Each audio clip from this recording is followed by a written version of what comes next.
రద్దయ్యే దాకా రణమంటూ లగచర్లలో భూసేకరణకు అడ్డుకుంటామని చెప్పి కూడా కేటీఆర్ భరోసా ఇవ్వడం జరిగింది. ఏదైతే లగచర్లకు సంబంధించి మొన్నటి వరకు కూడా ఫార్మా అన్నారు. ఇప్పుడు ప్రజలు తిరగబడేసరికి దాన్ని వెనక్కి తీసుకున్నారు. వెనక్కి తీసుకున్న మల్లో భూతం లెక్క వాళ్ళ ఇండస్ట్రియల్ కారిడార్ అంటూ మరోసారి వస్తూ ఉన్నారు. సో దానికి కూడా మా భూములు ఇవ్వబోము. మాకు అంటే అప్పటినుంచి కూడా మాకు భరోసా కొంచెం సపోర్ట్ చేశారు. భరోసాగా ఉన్నారు అని చెప్పి కూడా మళ్ళీ తెలంగాణ భవన్‌కి రావడం జరిగింది లగచర్ల బాధితులు. సో వారందరితోను నిన్న కేటీఆర్ ముఖాముఖి మాట్లాడుతూ ఖచ్చితంగా అండగా ఉంటామని చెప్పి కూడా చెప్పడం జరిగింది. సో క్లియర్‌గా ఇవాళ పేదలని పణంగా పెట్టి మీరు ఇండస్ట్రియల్ కారిడార్ ఇంకోటో కడతా అంటే కరెక్ట్ కాదు. మీ భూములున్నాయి, లేకపోతే ఇంకో పడబడ్డ భూములున్నాయి. ఎక్కడికైనా వెళ్లి కట్టుకోండి కానీ, అదే ప్లేస్‌కొచ్చి కట్టాల్సిన అంటే ఒక కక్షపూరితమైనటువంటి చర్య కనిపిస్తాంది క్లియర్‌గా. వాళ్ళని ఇబ్బంది పెట్టే విధంగా, వాళ్ళని ఏడిపించే విధంగా ఎట్లైనా చేసి భూములు గుంజుకోవాలి. ఎట్లైనా చేసి చేయాలి. ఎందుకయ్యా లగచర్లనిని ఆ తండా ప్రాంతంలో, ఆ గ్రామ ప్రాంతంలో మీకు భూములు కనిపెడతాన్నాయి తప్ప, మీ నియోజకవర్గంలో ఎక్కడ భూములు లేవా? మీ నియోజకవర్గంలో ఇంకెక్కడ డెవలప్ చేయడానికి భూములు లేవా? క్లియర్‌గా వాళ్ళని ఇబ్బంది పెట్టే విధంగా కనిపిస్తా ఉంది.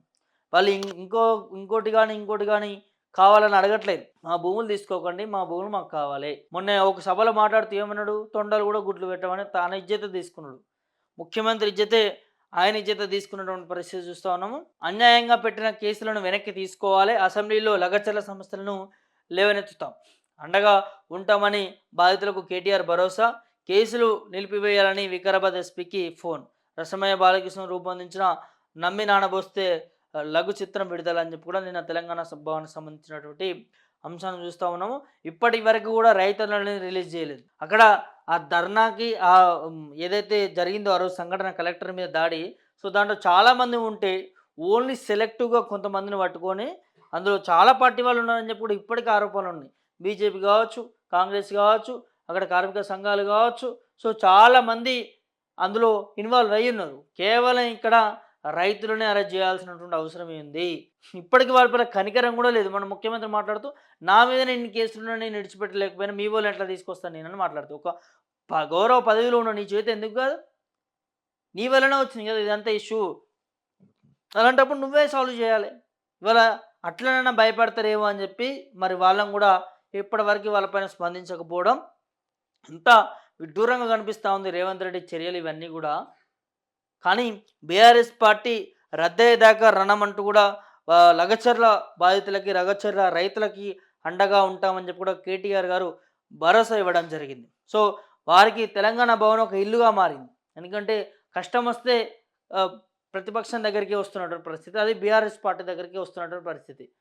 ఇవాళ తెలుస్తూ ఉంది ఏది ఒప్పు ఏది తప్పు, దేన్ని పట్టుకున్నాం దేన్ని వదిలేసినాం, దేనివల్ల మాకు న్యాయం జరుగుతుంది, దేనివల్ల మాకు అన్యాయం జరుగుతుంది, ఎవరు మంచి చేసిర్రు ఎవరు మంచి చేయలేదు, ఇలా క్లియర్‌గా తెలుస్తుంది. నీళ్ళేవి పాలేది అనేది క్లియర్‌గా తెలుస్తూ ఉంది కదా. ఎలా మేము పాలనుకొని నీళ్ళు పట్టుకున్నాం, నీళ్ళు తాగుతా ఉన్నాం అని చెప్పి కూడా బాధపడతా ఉన్నారు. ఇవాళ సత్యం మీద అసత్యం మీద అని క్లియర్ కట్‌గా తెలుస్తూ ఉంది. ఎవరు మంచిగా చేసిర్రు ఎవరిది ఏందనేది క్లియర్‌గా కనిపిస్తూ ఉంది. లగచర్ల అంశానికి పోతే ఖచ్చితంగా బీఆర్ఎస్ పార్టీ కేటీఆర్ గారు అండగా ఉంటుందని చెప్పి కూడా ఒక భరోసా ఇవ్వడం అయితే జరిగింది.